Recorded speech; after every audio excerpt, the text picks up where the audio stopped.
mas é de embrulhar o estômago. Então, ele diz que, pela legislação atual, a Constituição brasileira proíbe pena de morte, com exceção de casos de guerra declarada, e também impede penas de caráter perpétuo, ou seja, a prisão para a vida toda. A adoção dessas medidas exigiria uma ampla alteração constitucional. E a declaração reacende o debate sobre endurecimento penal, segurança pública e os limites das punições previstas no sistema jurídico brasileiro. Temos um vídeo do Relan falando sobre isso? Temos? Então manda o vídeo aí, que é melhor o vídeo dele dizendo do que eu falando aqui.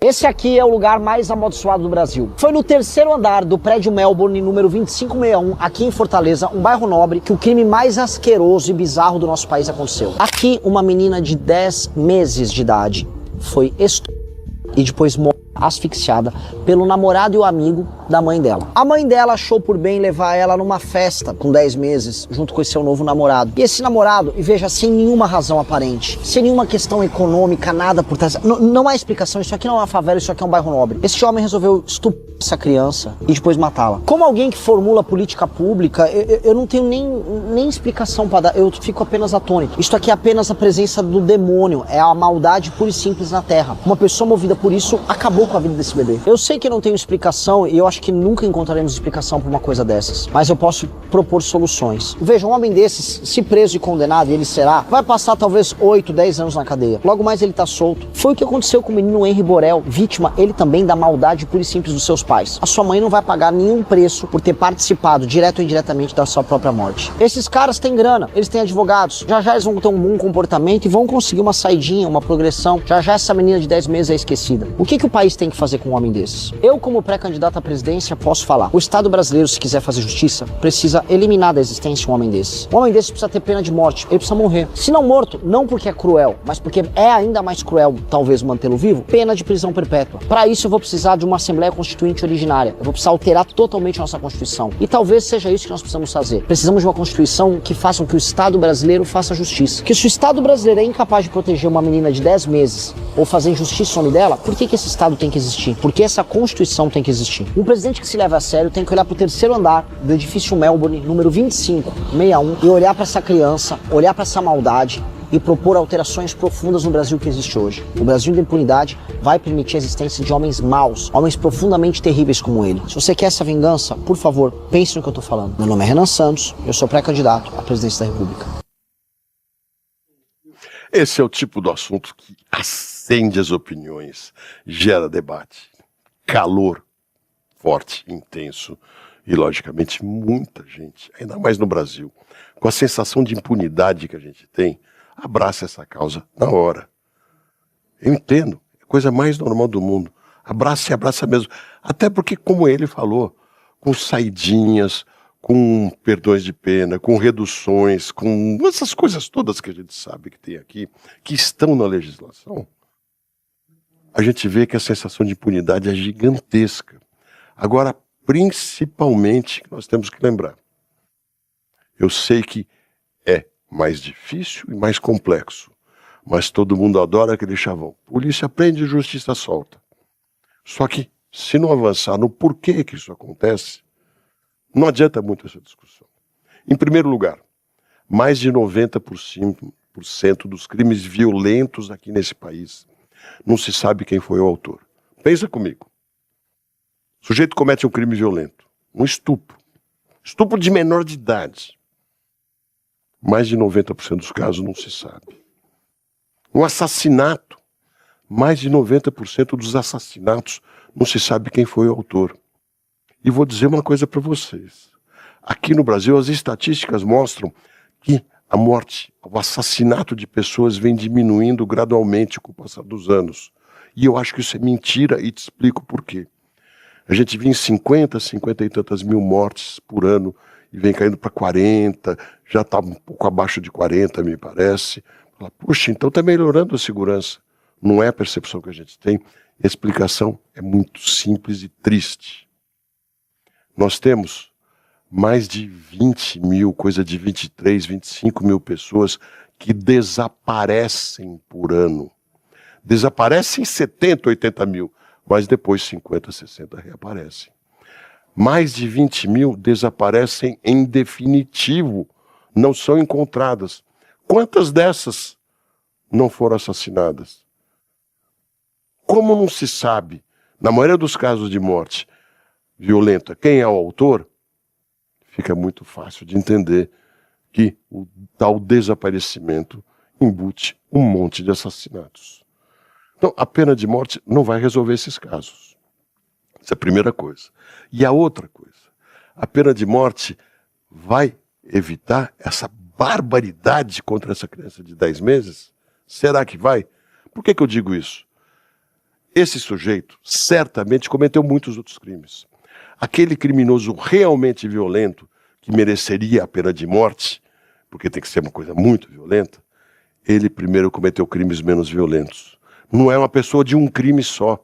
É um criminoso contumaz, que não foi preso na primeira, na segunda, na terceira vez, eventualmente foi preso na quarta, e depois o inquérito foi mal feito, ele acabou sendo solto, ou a lei não permitia que ele ficasse preso porque não foi flagrante e ainda não transitou em julgado, e essa confusão toda. Então, a ideia da pena de morte soa como música para o ouvido de muitos de nós, mas eu preciso discordar do Renan. Ela, à medida... Desculpe.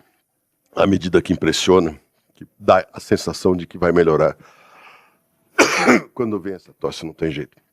Mas não é o que resolve de verdade. Essa é a realidade.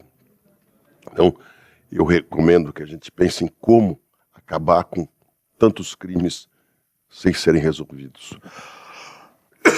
Esse é o grande problema que nós temos.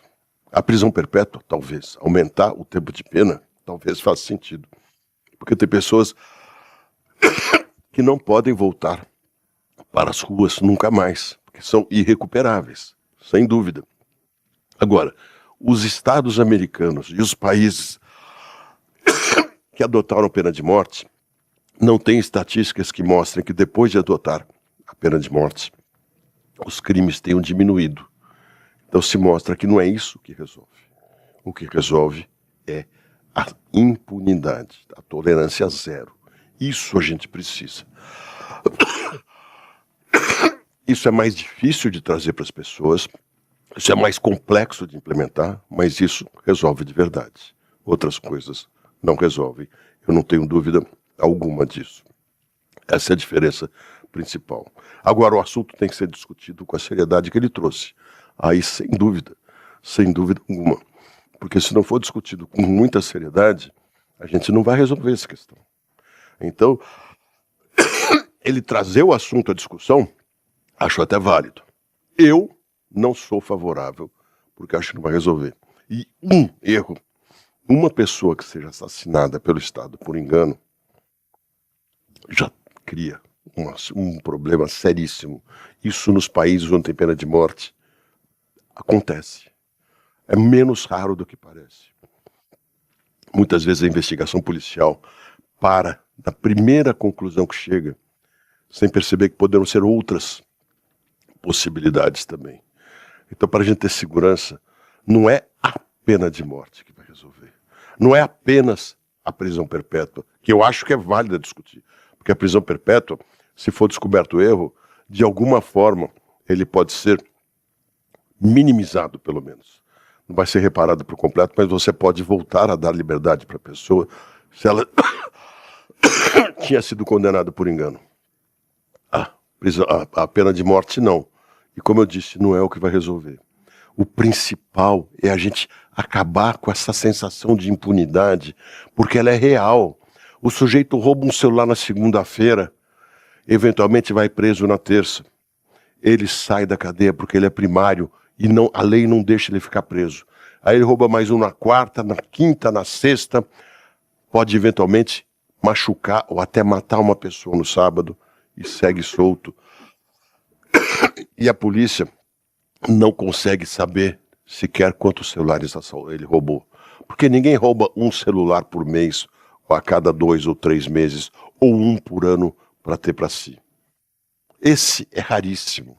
Normalmente o sujeito sai sempre que precisa de um trocado e ele vende um celular por 200, 300 reais, não mais que isso, se não menos ainda.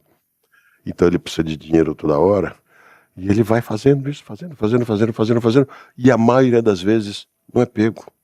Quem foi assaltado em casa sabe. Na maioria das vezes a polícia não descobre coisa nenhuma. E não quero dizer que o problema está na polícia. O problema está na falta de estrutura das polícias. Tudo isso tem que ser discutido sério, a fundo, com vontade de resolver. E não apenas com populismo. Eu acho bom que ele tenha trazido o assunto assim, porque força a gente a discutir. E quanto mais a gente discutir, mais chance a gente tem de mostrar para esses políticos, para esses governantes, que eles estão sendo displicentes com as nossas polícias. Eles não investem. Qualquer estado brasileiro tem falta de policiais civis na investigação. Entra numa delegacia, olha para um lado, olha para o outro, você vai ver. Falta tudo, falta estrutura. Você vê que falta a tecnologia de um escritório de inteligência para investigação, falta computador, é visível. Olha os carros parados na porta da delegacia, os carros de policiais, especialmente da Polícia Civil. A militar já é mais bonita, porque a militar é vistosa. Ela fica fazendo ronda na rua para lá e para cá e impressiona a gente. Outra coisa que tem que ser discutida. Precisa de mais polícia na rua. Qual é o país que resolveu isso com mais polícia na rua? Nenhum. Você vai nas cidades seguras do mundo, você não vê a polícia. Mas acontece um problema, ela brota imediatamente de um bueiro, ou sei lá de onde, e aparece para prender as pessoas.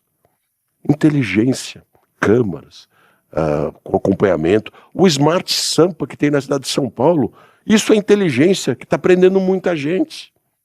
Não é nem polícia, é a Guarda Civil Metropolitana e a Secretaria Municipal de Segurança que estão prendendo muita gente. Dando uma aula para as nossas polícias de como inteligência funciona. Isso que a gente precisa. Tolerância zero. Zero. Aí a gente começa a resolver.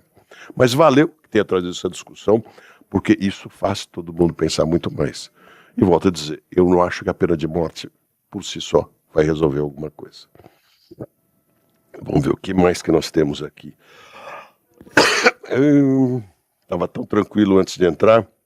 Oi, tudo bem? Eu sou o Paulo Matias, estou feliz que você ficou até agora aqui no vídeo. Eu queria te sugerir uma coisa, se inscreve no canal, deixa seu like, comenta, vem junto com a gente nessa construção diária porque tem muito conteúdo bom, viu?